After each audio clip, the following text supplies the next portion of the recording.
update ng bayan, maasahan anumang panahon. Magandang oras po sa ating lahat. Narito na ang update sa lagay ng panahon ngayon at sa susunod na 24 oras. Sa kasalukuyan ay tatlong weather systems ang nakakaapekto ngayon sa bansa na siyang nagdadala ng maulap hanggang sa kung minsan ay maulang panahon sa malaking bahagi ng bansa. Northeast monsoon ang siyang nakakaapekto ngayon sa may hilagang Luzon. Shearline naman ang nakakaapekto sa silangang bahagi ng Central at Southern Luzon, samantalang Intertropical Convergence Zone ang umiiral naman sa may Visayas at Mindanao.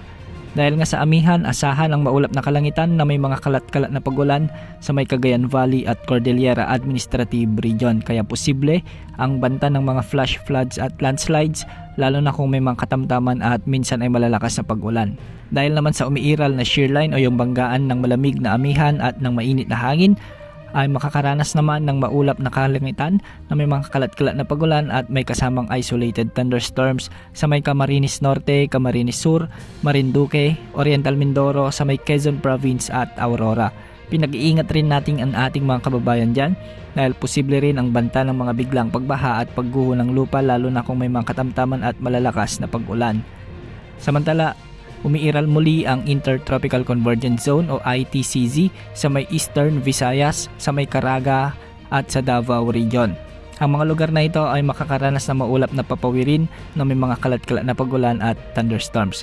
Posible rin ang banta ng mga flash floods at landslides, lalo na kung may mga katamtaman at minsan ay malalakas ding pagbuhos ng ulan. Samantala, amihan din ang nakakaapekto sa may Ilocos Region at ang nalalabing bahagi ng Central Luzon, kaya magiging bahagyang maulap hanggang sa maulap ang mga kalangitan na may mga kasamang kalat-kalat na may hinang pag-ulan. Sa Metro Manila at nalalabing bahagi ng Luzon ay localized thunderstorms naman ang iiral, kaya makakaranas ng mga bahagyang maulap hanggang sa maulap na kalangitan na may mga isolated rain showers and thunderstorms. Dahil dito, hindi rin inaalis ang posibilidad ng mga biglang pagbaha at pagguho ng lupa, lalo na kung may mga umiiral na severe thunderstorms.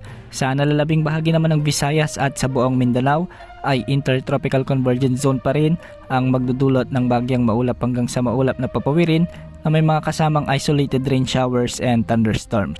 Para laman sa lagay ng ating mga baybayin ay posible ang hanggang 4 na metrong pag-alon sa silangang bahagi ng Luzon. Samantala, posible rin ang 2.5 hanggang sa 4 na metrong pag-alon sa silangang bahagi ng Visayas. At sa nalalabing bahagi naman ng ating bansa ay posible namang umabot ang mga pag-alon sa hanggang 2.5 meters. Sa ngayon ay malinis pa rin ang paligid ng ating area of responsibility at wala rin tayong namomonitor na anumang sama ng panahon na posibleng pumasok sa ating PAR sa susunod na 3 hanggang 5 araw. Yan ang update sa lagay ng panahon. Ito po ang weather update ng bayan, maasahan anumang panahon.